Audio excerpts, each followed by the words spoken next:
وہ رہے گا، بالکل رہے گا۔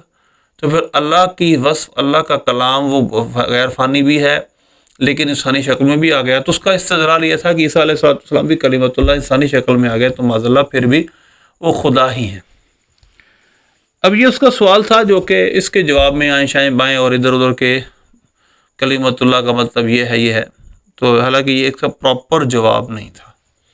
پراپر جواب اس کا یہ ہے کہ قرآن پاک بے شک کلام اللہ ہے، تورات انجیل سب کلام اللہ ہے، لیکن کلام اللہ کی دو جہتیں، دو اسپیکٹس ہیں، یعنی دو طرح سے آپ کو سمجھنا پڑے گا قرآن کی حیثیت کو۔ نمبر ایک، کلام نفسی، کلام مانوی جو اللہ کا کلام ہے۔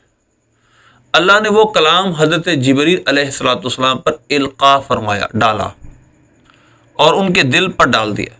مثلا سمجھانے کے لیے میں اگزامپل دیتا ہوں، صرف جسٹ انڈرسٹینڈنگ بس، اگر نہ اللہ مثال سے پاک ہے، کہ میرے ذہن میں معنی پیدا ہو رہے ہیں اور ان معنی کو، ان میننگز کو میں اپنے ورڈ میں کنورٹ کر کے آپ کو بتا رہا ہوں، کیونکہ میرے پاس ادر سورس نہیں ہے آپ کو سمجھانے کا، میرے پاس کوئی اور سورس نہیں ہے۔ I have no other source to understand except my words۔ اس کے علاوہ کوئی میرے پاس سورس نہیں ہے کہ میں آپ کو سمجھا دوں کوئی بات، تو لہذا میں اپنے ان پیدا شدہ معنی کو اپنے الفاظ میں ڈھال کر آپ کو بتا رہا ہوں۔ اللہ تبارک و تعالیٰ کا کلام، کلام نفسی، اس کو کلام نفسی کہا جاتا ہے، مانوی کلام کہا جاتا ہے۔ اس نے وہ کلام حضرت جبریل علیہ السلام پہ القاء فرمایا۔ حضرت جبریل علیہ السلام وہ کلام لے کر حضرت نبی پاک صلی اللہ علیہ وسلم کی بارگاہ میں حاضر ہوئے۔ سرکار صلی اللہ علیہ وسلم پر انہوں نے وہ کلام نفسی اپنے الفاظ میں بیان کر کے ڈالا۔ تو یہ کلام بخش جو ہمارے پاس قرآن پاک کے نقوش ہیں، الفاظ ہیں، یہ سارے کے سارے الفاظ اس کلام نفسی اور کلام مانوی پر دال ہے۔ یعنی یہ سارے کے سارے جو نقوش ہیں جو قرآن کے اندر لکھے ہوئے ہیں، یہ سب کے سب نقوش اس کلام نفسی اور کلام مانوی پر دلالت کرنے والے الفاظ ہیں۔ مطلب یہ ہے کہ یہ الفاظ کلام پر دلیل ہے، اس الفاظ اس کلام پر دلیل ہے، اور یہ نقوش یہ فانی ہے، وہ کلام فانی نہیں ہے۔ یعنی جو نقشے ہیں، یہ جو لفظ ہیں، الف ہم ڈنڈا لکھ رہے ہیں، بے کے نیچے زیر لکھ رہے ہیں، اس کو کھینچ کے لکھ رہے ہیں، یہ جو الفاظ ہیں یہ فانی، یہ ہیں حادث، اور یہ قرآن کی یہ شکل اختیار کریں گے قیامت کے نوجوان کی۔ اور یہ جو نقوش ہیں یہ کلام نفسی پر دلالت کر رہے ہیں جو اللہ کا کلام تھا، اور وہ غیر فانی ہے، وہ فانی نہیں ہے، وہ امورٹل ہے، وہ مورٹل نہیں ہے، وہ انفینٹ ہے۔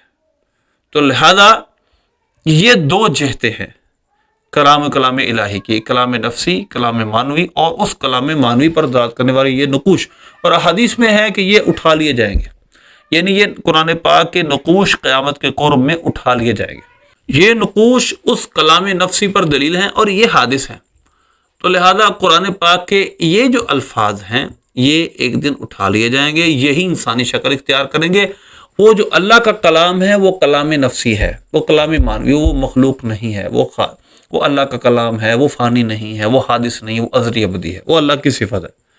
لہذا حضرت عیسیٰ علیہ السلام کلمت اللہ ہیں، اگر وہ انسانی شکل میں آ گئے تو پھر کیا ہے؟ پہلی بات تو یہ ہے کلمت اللہ کا مفہوم وہ نہیں ہے جو اس عیسائی نے سمجھا ہے، وہ اللہ کا کلام ہے۔ اس کا مطلب یہ نہیں جس طرح قرآن ہے، مطلب یہ ہے کہ ایک تشریح اس کی یہ ہے کہ وہ اللہ کے ارادہ کن سے بنے، کیونکہ وہ بغیر باپ کے پیدا کیے گئے ہیں، اور ان کا جو سورس آف کریشن ہے وہ نارمل نہیں ہے، تو لہذا اللہ نے ان کو اپنی قدرت خاصہ سے پیدا کیا ہے، ان کے کلمے سے پیدا کیا، اس وجہ سے وہ کلمت اللہ ہے۔ ایسا نہیں کہ وہ اللہ کا کلمہ ہے، بلکہ اللہ کا کلمہ ان کے بننے کا سبب ہے، ایک بات۔